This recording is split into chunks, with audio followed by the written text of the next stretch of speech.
Well, good afternoon, everybody. How y'all doing? Pretty good here, and welcome to the channel.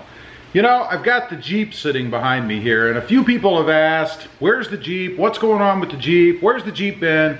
So I thought I'd take a look at the Jeep. Some people have asked about the specs on it and stuff, so I've got the sticker so I don't get anything wrong.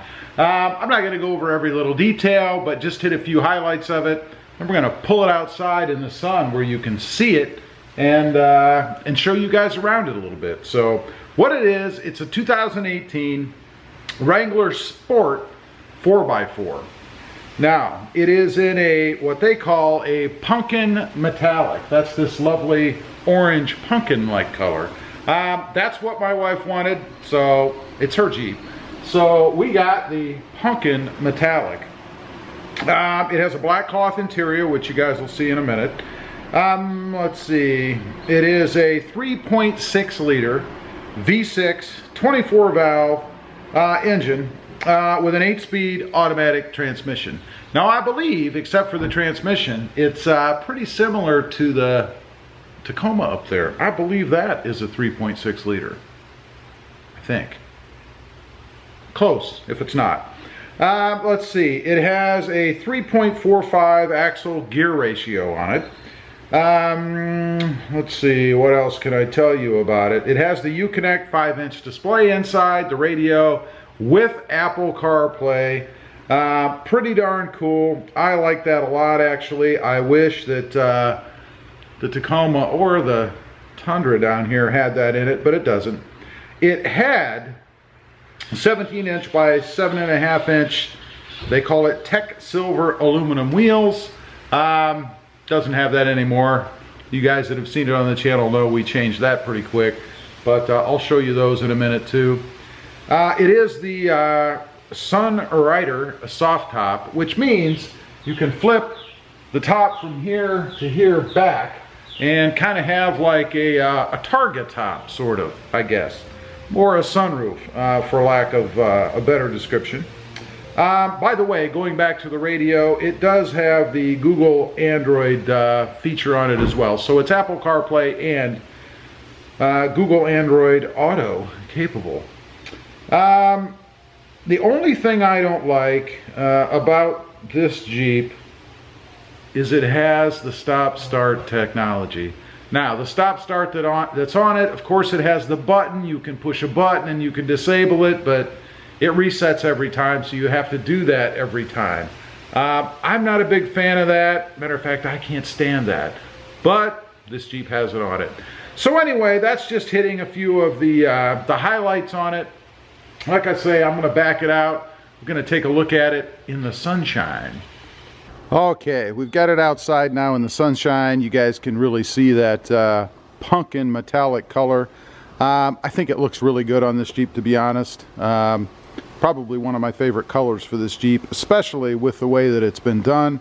Now, there are a few things I've mentioned that we've done to it. First of all, obviously, it's been lifted. This has a 3-inch lift on it. It is a ready lift, and you guys can see that right down there.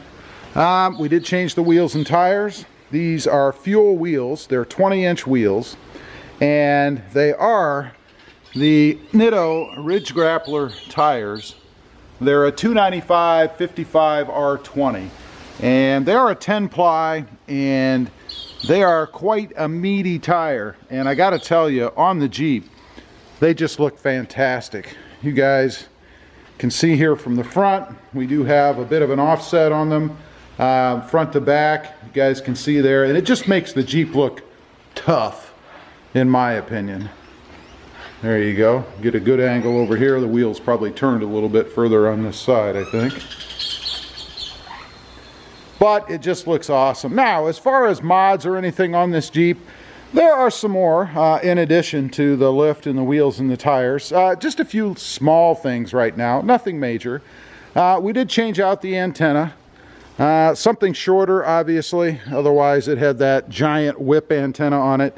And we always change out the antenna. It just looks better, I think. She put this lovely beach-rated decal on the side because she loves the beach. I think that's pretty cool. Stepping around here to the back, She did put a wheel cover on it, or a tire cover. It has the salamander theme, which actually looks pretty neat. Kind of goes along well with the pumpkin orange. And then, since my wife is Canadian, we have the Canada magnet on the back. It is indeed a magnet. One other thing I'll show you while we're back here. Get that open. She does have the subwoofer option that she chose. It's kind of nice. They do it in an all-weather. I guess that's a good thing. There you can see it's mounted in there. It really is just a box, but the stereo system in here is awesome. It sounds frickin' great. Going around here to the driver's side, of course it has the trail rated badge over here. That is what it came with. That's not an addition on our part. And then the Jeep badging with the Wrangler Sport on the side. Personally, if it were me, because I don't usually leave badges, I'd probably remove the Jeep and the Sport on there. You know, we all know this is a Jeep, I think. So let's take a look inside. Not a lot done in here yet. We did add these grab handles. They're pretty awesome, I think. These were sent to us by a subscriber to the channel, or Jack rather, I'm sorry. They're awesome in here. They look really good, both on the driver and passenger side doors, as well as for the passengers in the rear, to be able to get in and out a little easier, I guess. Speaking of getting in, we're gonna go ahead and do that. There we go. Let's take a little look inside. You guys can see the dash. I'll go ahead and light it up for you. It does pop up with a little Wrangler picture there on the screen. You guys can see there are settings and things you can go through on the dash, but it's really pretty basic.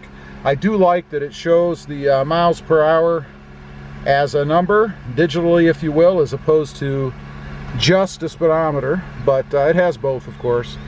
And then, as I mentioned, she does have the upgraded radio in here. It does sound awesome, and it does have, as I mentioned, both Apple and Android CarPlay on it.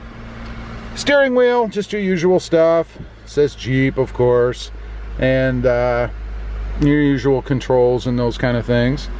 Over here, we've got the Wrangler name in the grab handle. It does have a glove box down here. Nothing huge, but big enough to keep your manual and paperwork and whatever in if you want. Something else that we did add are the cup holder inserts. These are from Tough Skins. I think they're pretty cool, and the orange matches really well with the pumpkin orange that the truck is, so that's pretty cool.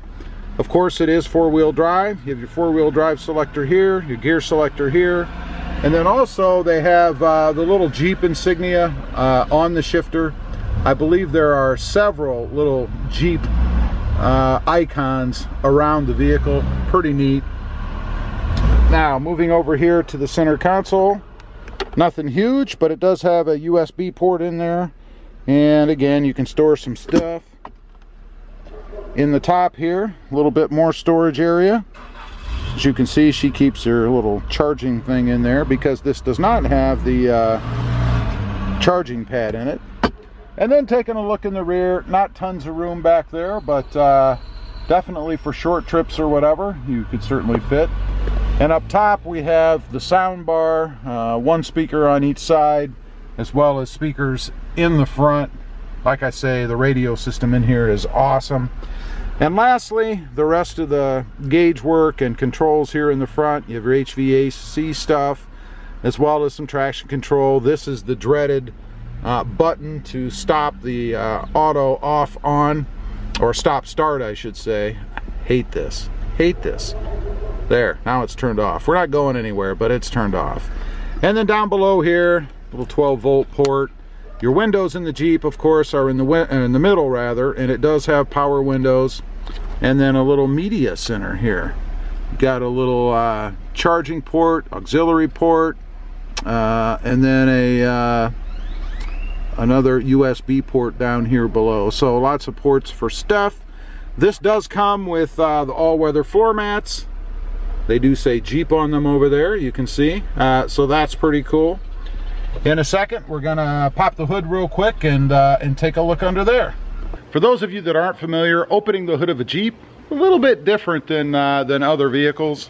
Of course, it has the little strap, like, well, what used to be straps on the side. These have actually changed.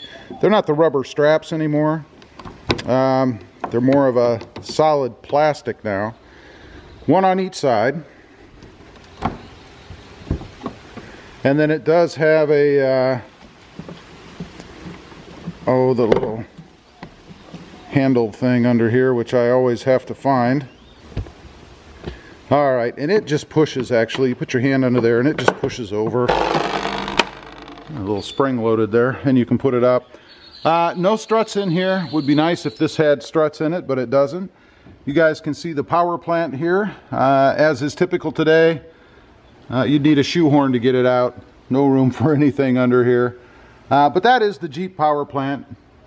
And that is how you put the hood up.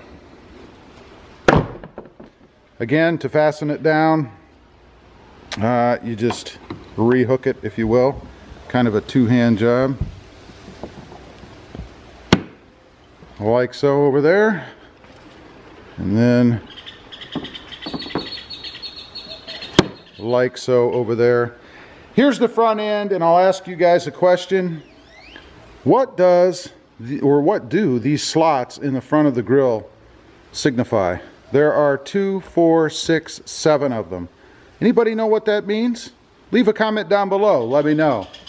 Anyway, just wanted to get on here, kind of show the Jeep a little bit. Some folks have been asking, where's the Jeep? What's going on with the Jeep? She does have a couple of mods waiting to be done. We're going to get to those here as soon as she's ready to do it. Just a couple of cosmetic things. Anyway, appreciate you guys watching. Please give this video a big thumbs up. Click that subscribe button if you haven't before. And we'll see you next time on the web. Have a great day. Bye.